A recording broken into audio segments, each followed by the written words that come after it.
Whatever you do, don't pull over at night. Last night I was driving home from a family reunion, and it was pretty late. The drive back was about 2 hours long. Most of the drive was on roads with dense bushes and tall trees on either side.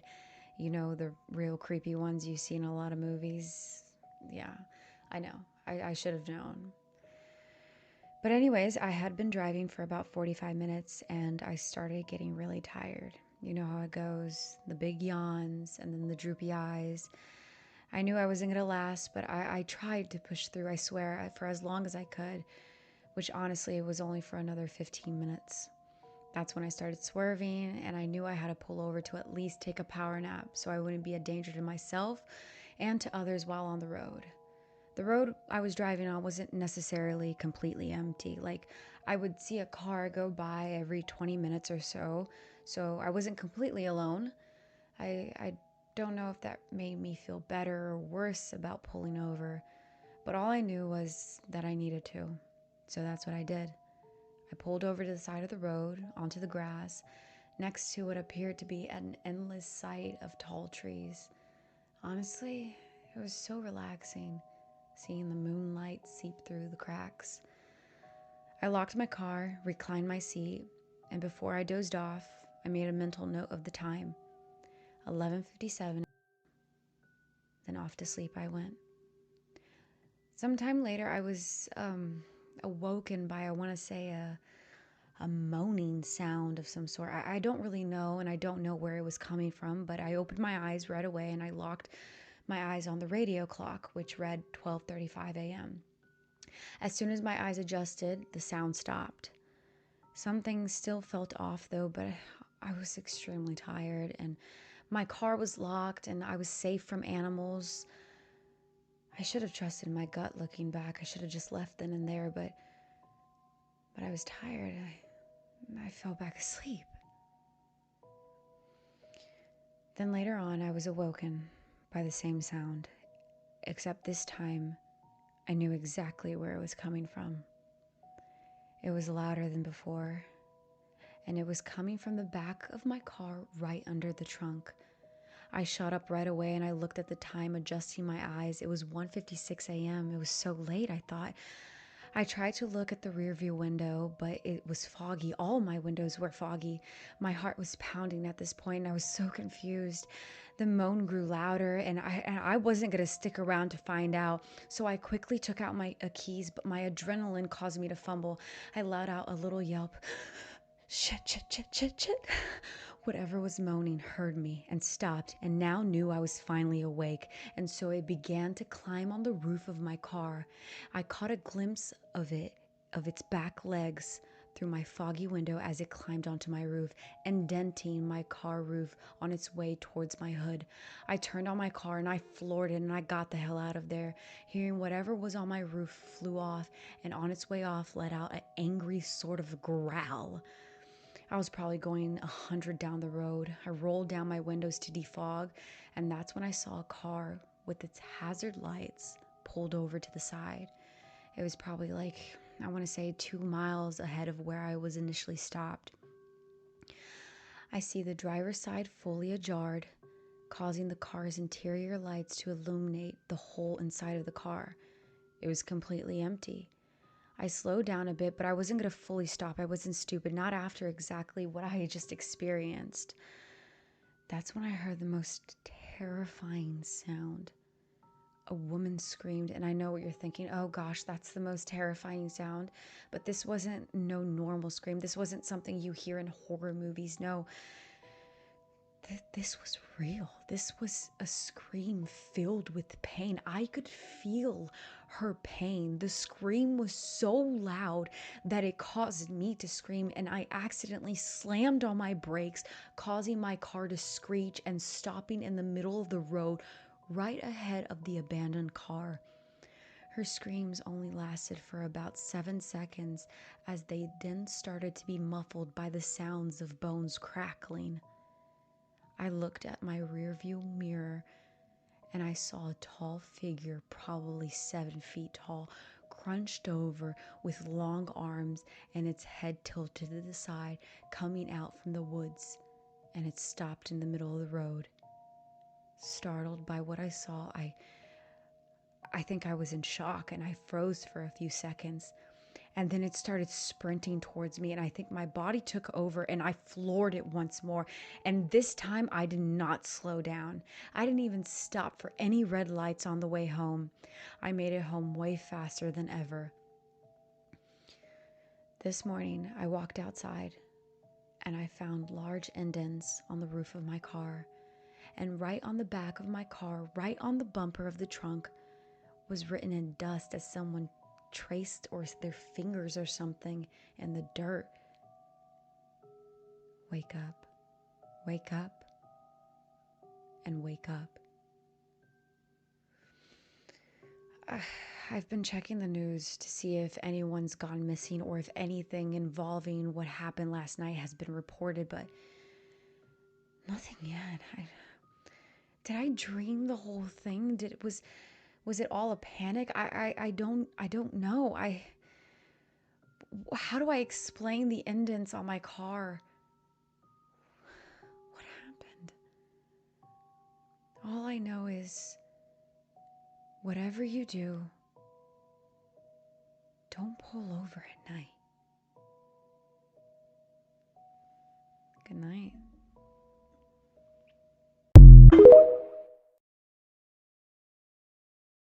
Do not listen to this story, and I think this is the scariest one I've gotten so far for Spooky Scary Story Time, and honestly I hate this story. When I read it, the hair on my arms was like standing on end, but I'm gonna share it anyway. Just watch it in the daytime, so save it for later if you need to, but literally don't watch it at night, because I did and it freaked me out. The story was submitted by this guy named Tom, who told me he wanted to tell me about his experience moving with his girlfriend during 2020. Tom is obviously not his real name. He wanted to be anonymous, but he will be reading the comments. So Tom and this girl Michelle are dating for like 3 years. They're living in a big city. I don't know which one, he didn't say. They live a really good, comfortable life. Tom works in IT, and his girlfriend Michelle is an instructor at a yoga studio, and they both do pretty well. They're both really healthy, really fit. They love being social, going out. No mental health issues at all, right? Tom also said that Michelle made a lot of money on social media. She was sort of an influencer, and she did a lot with different fitness brands, and she would film a lot in her studio. 2020 hits, and Michelle is immediately laid off because the yoga studio closed, but Tom was able to work remotely because he was doing that mostly anyway. Their apartment is really expensive, and their lease is coming up, and they basically decide that they want a quieter life because they don't know how long everything that was going on in 2020 was going to last. So they ended up signing a lease for a place that was about 50 minutes outside the city in more of like a rural area. He said it was still kind of suburban, like there were stores around and places for them to go and get groceries, like not super country, definitely not what they were used to in the city. And when they moved out there, they were really excited because it was a change of scenery for them, and they were saving money to buy a house. So rent was a lot cheaper, and they were both happy with the move. Everything's fine. Tom sets up his office. Michelle has the spare bedroom as her yoga studio where she's going to continue filming content, and things seemed perfect. A couple months after they move, Michelle decides that she wants to get into gardening. She was obviously already really into health and fitness and wellness, but she decided she wanted to be more into sustainability and was starting to like make more videos about sustainability. So she has Tom go in the backyard and basically dig a giant pit where they're going to start a compost pile. And Michelle's out in the yard and she's like planting some vegetables that she had gotten, and Tom calls her over because his shovel hits this like metal box. So she comes over to look, and they pull out this, he described it as maybe like a 12 by 6 just metal cash box, and it's all dirty and rusty, but they pull it up and Michelle opens it, and inside is a Ouija board. And Tom is immediately kind of like put off by this. Like, he doesn't really believe in that stuff, but he also doesn't like it. And Michelle's like, oh my God, this is so cool. Like, I'm going to make some videos on this. And she takes it out and walks back up onto their patio with it and starts like dusting it off on their patio table. They kind of leave it out there, forget about it. And later that night, Michelle's like, oh, do you want to go play with the Ouija board? And Tom's like, not really. Like, you know, he said that they were really into Tiger King at the time. He just wanted to like watch that and hang out. And she was like more into going outside and playing with the Ouija board. So she's like, well, I'm just going to go play with it if you don't want to. And he's like, okay, whatever. And he just stayed inside and watched TV. The next day they wake up, Tom logs into his computer to start work, and Michelle, he said, was kind of just groggy, which was pretty out of character for her because she's normally pretty bouncy. She was a morning person. She would always wake up at like 6 a.m. with him, but she's just like slinking around the kitchen. And he's like, are you okay? And she's like, I just don't feel well. She's like, I don't think I'm going to make any content today. I think I actually have been like having the urge to paint. I'm going to go to the store and get some painting supplies. And he's like, okay, cool. He's working. She comes home with like a bunch of canvases and some paint. And she basically converts like half of her yoga studio into this painting area, and she spends the rest of the day doing that. The next day, same thing. She just wants to paint. She's not really feeling well, doesn't feel like making content, doesn't feel like doing yoga. This goes on for like a week, and one night he wakes up and she's not in bed. So he gets up to go to the bathroom, and then he notices like she's not in the house. So he sees the patio light is on, and he walks to the back door and he looks out and he sees her sitting at the patio table playing with the Ouija board. And he opens the door and he's like, Michelle, come inside. Like, what are you doing? And she's just like, oh, like I just wanted to see if I would get anything. And he gets this unsettled, anxious feeling in the pit of his stomach, because now he really does not like the Ouija board. The next day she's painting and he walks in the room and he's like, hey, like, I think we should talk about the Ouija board. I don't think you should have it. Like, I think you should get rid of it. I don't really like the idea of it in our house. And she's like, you're being dramatic. I'm going through something. Like, it's a fun activity for me. I don't have a lot of fun in my life. My job was shut down. And so he just drops it. And he's like, okay, you're right. Like, I'm overreacting. So later he feels kind of bad and he goes back in her studio and she's still sitting there in silence painting. And he said on the canvas, it was just like a bunch of triangles that were all overlapping all over. And he basically tells her that he feels like they haven't really had a good like date night, obviously since 2020 started. He's like, why don't we have a fire in the backyard? We can just like grill some food. Like, it'll just be really fun. And she just tells him flat out no. Like, she just wants to paint. So he goes to bed and she is still painting that day. So he wakes up in the middle of the night again. She is still not in bed and he hears her talking. So he goes, okay, well, she's just making a video. So he peeks into her yoga studio and she's not making a video. She is still painting, but now she is painted off the canvases onto the walls and it's still the same overlapping triangles on every single surface around her. And he's like, Michelle, what are you doing? And she turns around and looks at him and says, I found the door. And at this point he realizes like she is not right. Like, she's having some kind of mental break. So the next day they wake up, same thing, she wants to paint, and he calls her mom and he basically tells her mom that Michelle is going through something and she needs to snap out of it, and he asks her mom if she'll come and stay with them. Her mom has like nothing going on, I guess, because the next day she comes and stays with them. And Michelle seems normal when her mom is there. Like, she basically pulls Tom aside and she's like, I don't know why you called me. Like, obviously I'm happy to spend time with you guys, but she seems normal to me. And Tom's like, she's not normal. Like, I'm telling you, she's not normal. That night, her mom comes and wakes Tom up because Michelle is back outside playing with the Ouija board again. And her mom is super religious, so she does not like the Ouija board idea at all. She's like, you guys need to get rid of it. Like, why did you get her this? And Tom's like, I didn't get her for it. We found it in the yard. The mom's like, oh my God, you found it in the yard? And she's like, we are getting rid of this right now. Like, we are going to burn it. And she makes Tom make her a fire where they burn the Ouija board. And Michelle just maintains like, you guys are overreacting. Like, this is just like a fun activity. Like, it's not even serious. Doesn't have any strong reaction to them burning the Ouija board aside from just like being annoyed. So it's the next night. Her mom is going to leave the next day, and Tom wakes up in the middle of the night to her mom screaming, and he runs out in the hallway and he sees Michelle sitting in the dark facing the wall just at the end of the hallway, like facing away from them, sitting cross-legged staring at the wall. And her mom is yelling like, what are you doing? Like, get up. And Michelle does not react. Like, it's like she can't hear them. She's just repeating, they're going to come in, they're going to come in, they're going to come in. So Tom runs over and grabs her, picks her up, and like basically shakes her. She snaps out of it and she's like, what's going on? And they're like, you were literally just talking to the wall. So her mom has had enough. She decides that she's going to bring Michelle home with her. She's like, I need to take her to church. Like, I don't like this. And Tom can't really argue with her. He's sad to see Michelle go, but he thinks it's just temporary and he has to work. So he stays at the house when Michelle and her mom leave. I don't know where they lived, but he said it was like within a day's drive and he could go, and he visited her a few times and she seemed fine. Apparently at her parents' house, she kept doing weird stuff at night to the point where they had her committed. Everybody is attributing this to a psychological break from the stresses of COVID and her being laid off. Tom is beside himself, but is trying to be as supportive as he can. He's in constant contact with her mom. And about 2 weeks after she gets checked into this mental facility, Tom is cleared to visit her. So he packs up, drives out to the mental hospital. She's sitting in this cool tone room in a rocking chair when he gets there, and he walks up to her and he was like, hey, how are you doing? And she just looks at him and says, you brought them with you. Oh my God, that freaked me out so bad when I read that. Oh my God. Keep sending me these stories. Tom said Michelle still is in this facility. She has obviously gained a lot of weight. She does not do yoga anymore. She does not make content. He said she has completely lost her mind and barely recognizes him when he goes to see her. A really good one that someone sent me, and I will be adding it to this.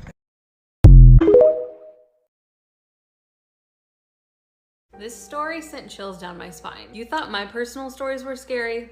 You have no idea. The story I'm about to share was sent in from a follower who watched some of my other spooky videos. She resonated a lot with a lot of the Ouija board stories, and hers This one's a long story. She said it took place over the course of several years, so this might be another long one. Get you a drink, get you a snack, buckle up, let's go. So Amanda and Ronnie were 20 and 22 when they got together. They were still living at home. Amanda told me that both of their parents didn't really like them being together. Even though they were full-grown adults, they would do silly things like setting curfews or locking Ronnie out of the house. You know, sometimes parents just want to be a little overprotective. They just really generally didn't approve of this relationship, so Amanda and Ronnie had it. They were like, we're gonna run away together. They were living in Tennessee at the time and decided to go to Savannah, Georgia. In their head, they're thinking, well, our parents are already ticked off at us anyway, so let's just run away. Who cares? Like, can't get much worse, right? Amanda said she had some money from an inheritance and they just decided to travel all around VA and the Outer Banks. They would usually find themselves in little crappy hotels, which is smart. Stretch that money, girl. It sounded like things were going generally pretty well. They were having a fun time until one night they found themselves in a different kind of crappy rundown hotel. So at the time they were just dating. They did eventually end up getting married. So Ronnie, her boyfriend at the time, was laying in bed. They were kind of like going to sleep and she said she felt him raise up out of bed. So of course she wanted to know what was going on. So she asked him, hey, what are you doing? And he was like, oh, nothing.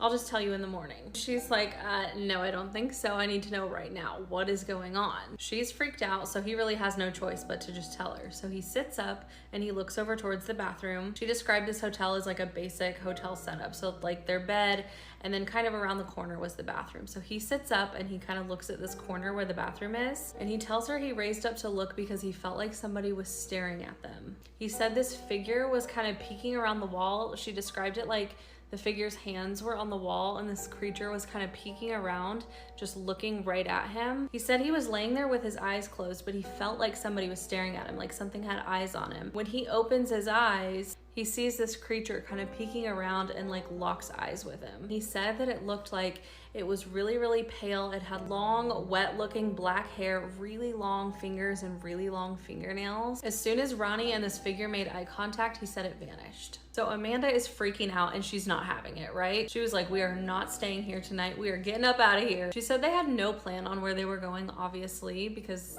their plan was to stay there, but she didn't care where they were going. They just had to get out of there. She said they couldn't really find anywhere else to go, so they ended up just sleeping in her car that night. When they woke up in the morning, she said there was a huge handprint on the windshield. She described it as long, which makes me think of the thing that they saw in the middle of the night with the long hands and the long fingers. So that morning they got the heck out of Dodge. They were like, I don't care how much we want to stay and hang around. They had to get out of this area because they were just thinking, maybe this is a haunted area, we're gonna try our luck somewhere else. They were in Williamsburg, Virginia, and I guess that area is known to be extremely haunted, so they were just wanting to get out of there. They ended up making their way down to the Outer Banks and got a different hotel room. They thought they'd try their luck somewhere else, but you will not believe what she woke up to in the middle of the night.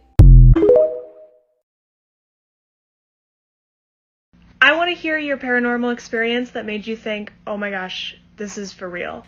When I was 10 years old, I fell asleep downstairs by myself, and I was asleep on this little couch right here.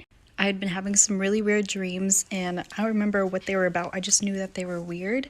And in my dream, I remember someone saying, we've been watching you for 3 months, which strangely enough was the amount of time that the dreams had been happening. So I fully woke up, and my cat was sitting on my lap, and I just started petting her, and then I realized she was looking at something behind me.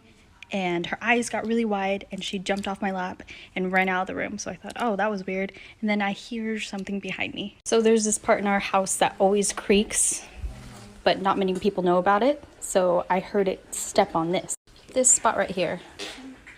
Always creaks. So I turned around to look at the sound, looked up, and it was a huge black outline of a person. Video 10 times, and either the audio wasn't working or TikTok wouldn't keep my recording. So let's hope this one works, and I'm going to tell you what happened to me in 2022. So this happened when my son was about 5 months old. Him and I were sharing a room. Now let me say this first. He was sleeping 8 hours completely through the night. I was getting enough sleep. I was sleeping the best I've ever slept currently, and he's a toddler right now. So this is not sleep deprivation. I want to say that first and foremost. And there are other people who were involved, so let's get into it. I was about to go to sleep for the night, and then I also have witnesses to it, but this is already super long, so this is what I'm going to keep it as. But yeah, so that's my unbelievable ghost story.